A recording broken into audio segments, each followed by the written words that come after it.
नमस्कार डॉक्टर। प्रणाम सर। मैं डॉक्टर वी शुक्ला, मुख्य चिकित्सा अधीक्षक पंडित दीनदयाल उपाध्याय वाराणसी से स्वयं तथा अपने चिकित्सालय परिवार के तरफ से माननीय प्रधानमंत्री जी को सादर प्रणाम।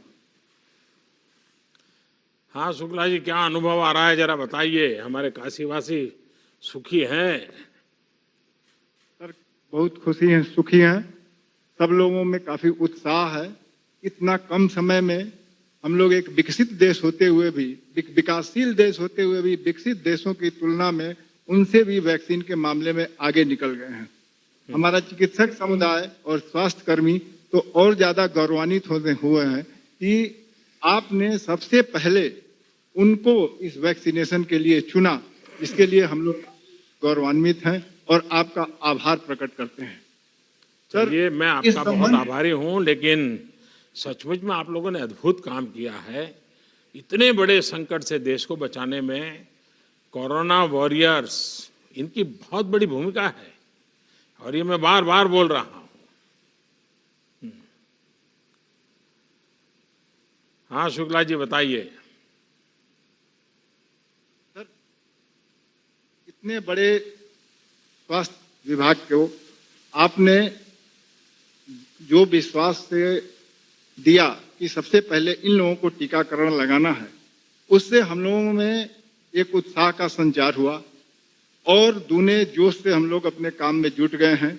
और लोगों को में ये संदेश जा रहा है कि जब हमारे प्रधानमंत्री ही खुद, जो लोग इस बीमारी से, या यूं कहिए कि हर किसी बीमारी से जो लोग लगे हुए हैं, जिस बीमारी से जन समुदाय को बचाने में लगे हुए हैं, अगर प्रधानमंत्री और वैज्ञानिक ने इन लोगों का चुनाव किया है कि सबसे पहले ये टीकाकरण करवाएंगे, इसका मतलब अपने आप सिद्ध होता है कि ये वैक्सीन पूर्णतया सुरक्षित है।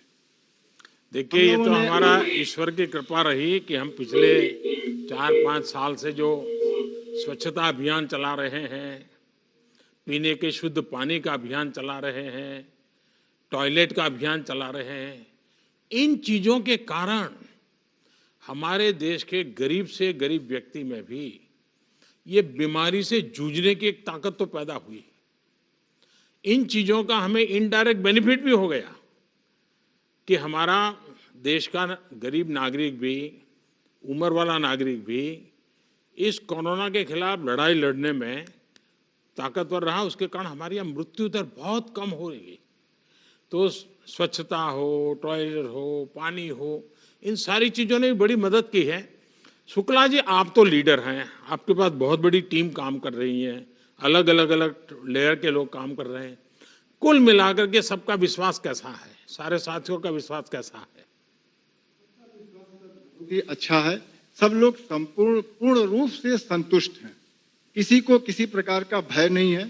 टीकाकरण शुरुआत होने के पहले भी हम लोगों ने इस पर सामूहिक डिस्कशन किया और सबके मन में ये भाव बताया गया कि सब लोग बाहर निकलें, समाज को ये बताएं कि एक मामूली टीकाकरण जो बहुत सालों से होता आ रहा है, उसके बाद भी कहीं न कहीं छोटा सा थोड़ा मोड़ा इफेक्ट, जैसे कि हल्का सर दर्द, हल्का बुखार, सर्दी जुकाम, ये एक सामान्य बात है।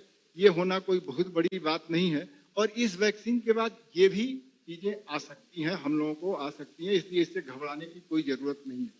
फिर भी अगर किसी के मन में कोई संशय हो, उसको दूर करने के लिए हमने उस दिन सर्वप्रथम पहला टीका अपने केंद्र पर लगवाया और उस दिन हमारे यहाँ 81% वैक्सीनेशन हुआ और लोगों में इस पर काफी आत्मविश्वास बढ़ा और सब लोग आगे बढ़ करके इसका प्रचार कर रहे हैं। देखिए, हम अगर दुनिया को कुछ भी कहेंगे कि चिंता मत करो, वैक्सीन लगा दो, उसके बजाय आप लोगों का एक शब्द भी, मेडिकल प्रोफेशन से जुड़े एक भी व्यक्ति भी ये जब कहता है तो पेशेंट का बड़ा भरोसा बढ़ जाता है, नागरिक का भी भरोसा बढ़ जाता है। और इसलिए आपको भी तो लोग भांति भांति के सवाल पूछते होंगे, आपका सर खा जाते होंगे, तो कैसे हैंडल करते हैं आप? सर, छोटे मोटे प्रभाव हर वैक्सीनेशन के बाद आते हैं, ये हम लोगों को समझाते हैं। अब जो लोग अभी तक, कल तक हमारे देश में 10 लाख लोगों को वैक्सीनेशन हो चुका है और उसमें बहुत ही कम संख्या में लोग आए हैं जिनको मामूली स्तर का भी प्रभाव आया है। हम लोग जितने लोग यहाँ पर टीकाकरण कराए, उस टीकाकरण के बाद क्योंकि आधे घंटे यहाँ पर बैठना था, उसके बाद सब लोग अपने अपने कार्य में पुनः लग गए। हमारे यहाँ के सफाई कर्मी भी टीकाकरण करवाने के बाद तुरंत सफाई कार्य में लग गए, हम लोग भी अपने सारे कार्यों में लग गए। अब गंभीर रूप से जो मरीज हैं, हार्ट के मरीज हैं, सांस के मरीज हैं, कैंसर के मरीज हैं, टीकाकरण उनको भी होना है। तो अगर उनके साथ किसी को अपने स्वाभाविक रूप से कोई बड़ी दुर्घटना हो जाती है, करोड़ों में एक आध लोगों के साथ, तो उसको टीकाकरण से नहीं जोड़ा जाना चाहिए। ये एक सामान्य प्रक्रिया है और किसी भी तरह का टीकाकरण किसी भी व्यक्ति को अमरत्व नहीं प्रदान करता। तो उस चीज को टीकाकरण से जोड़ना गलत है, ये एकदम सुरक्षित है। इससे बड़ा ट्रायल रिपोर्ट दुनिया में और कहीं नहीं आ सकता है, जहां जितना हमारे देश में हो गया। 10 लाख लोग टीकाकरण करवा करके एकदम सुरक्षित हैं। ये हमारे लिए बहुत ही सौभाग्य की बात है और इससे हम एक विश्व में भी एक संदेश दे रहेंगे कि इतना बड़ा टीकाकरण इस महामारी के खिलाफ भारतवर्ष के अलावा अन्य किसी देश में अभी तक नहीं हो पाया। चलिए शुक्ला जी, आपका आत्मविश्वास इतना जबरदस्त है और आपका नेतृत्व इतना जबरदस्त है और जैसा आपने इतने सारी संख्या में आपके अस्पताल में सबका टीकाकरण करवा दिया है, तो मैं सभी अस्पतालों से आग्रह करूंगा कि आप भी तय कीजिए कि आपके यहाँ 100% काम कितना जल्दी पूरा होता है। कंपटीशन चलाइए, वातावरण बनाइए कि भाई हमारे अस्पताल में हमने 100%, तो क्या होगा, वो जो आगे का राउंड है वो हम जल्दी चालू कर सकते हैं और जो 50 की उम्र के ऊपर के लोग हैं उनको तुरंत हम काम शुरू कर सकते हैं। तो जैसा आपने इतना बड़ा नेतृत्व करके इतनी बड़ी तादाद में टीकाकरण करवा दिया, तो आप अभिनंदन के अधिकारी हैं। लेकिन आपसे प्रेरणा लेकर बाकी लोग भी अपने अपने इंस्टीट्यूट में, अपने अस्पताल में जितने ज़्यादा हमारे ये जो फ्रंट लाइन वॉरियर्स हैं उनको मदद करेंगे तो अच्छा होगा। शुक्ला जी, आपको, आपकी पूरी टीम को बहुत बहुत बधाई देता हूँ। धन्यवाद जी।